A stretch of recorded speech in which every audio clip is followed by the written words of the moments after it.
మకర రాశి.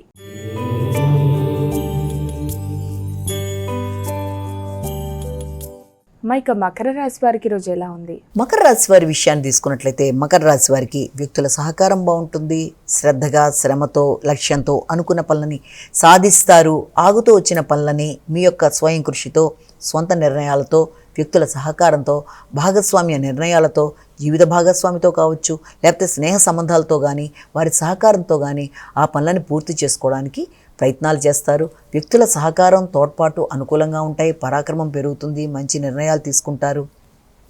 అలాగే ఏ విషయంలోనైనా సరే, అంటే మీ యొక్క అభివృద్ధి కోసం మీరు తీసుకుంటున్న నిర్ణయాలు ఏదైనా అది చాలా వరకు అది వృత్తికి సంబంధించి కావచ్చు, వివాహపరమైన విషయాల్లో కావచ్చు, మీరు తీసుకునే నిర్ణయాలు కావచ్చు, వాటికి సంబంధించిన విషయాల్లో కొంత కీలకంగా చర్చలు జరగడానికి అవకాశం ఉన్న సమయంగా కూడా దీన్ని మనం భావించవచ్చు.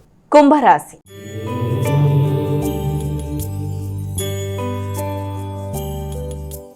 ఇక కుంభరాశి వారికి రోజు రాశి ఫలాలు ఎలా ఉన్నాయి? కుంభరాశి వారికి ముఖ్యమైన విషయాలలో అది ఆర్థిక సంబంధమైన విషయాలు, రుణాలకు సంబంధించిన విషయాలు, అలాగే మాట గౌరవాన్ని పెంపొందించుకునే విధంగా, అంటే ఆర్థిక పరమైన విషయాలలో అభివృద్ధి కోసం మీరు చేసే ప్రయత్నాలలో రుణములు తీసుకొని అయినా సరే ఆర్థికంగా అభివృద్ధి చేయడానికి ప్రయత్నాలు చేస్తారు లాభాల కొరకు.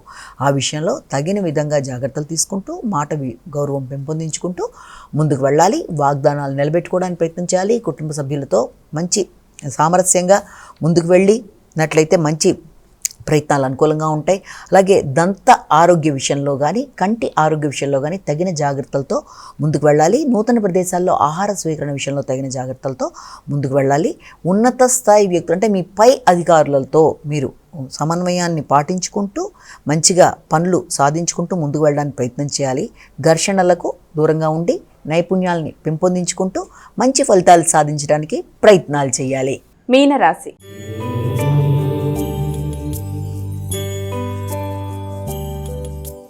ఇక చివరి రాశి అయినటువంటి మీనరాశి వారికి రాశి ఫలాలు ఎలా ఉన్నాయి? మీనరాశి వారికి వ్యక్తిగతంగా ఆలోచనలు అనుకూలంగా ఉన్నప్పటికీ అవి లేట్ అవ్వడం బట్టి, అంటే సమయానికి ఆలోచనలు స్ఫురించకపోవడం బట్టి కూడా వచ్చిన అవకాశాలని సద్వినియోగపరుచుకోవడంలో ఆటంకాలు లాంటివి ఏర్పడతాయి. కనుక వీళ్ళంతవరకు ఆలోచనలలో అంతరాయాలు, ఆటంకాలు కలగకుండా వచ్చిన ఆలోచనలని సద్వినియోగపరుచుకునే దిశగా ప్రయత్నాలు చేసినట్లయితే మంచి అద్భుతమైన ఆలోచనలు వచ్చే అవకాశం ఉంది. వాటిని సద్వినియోగపరుచుకోవాలి.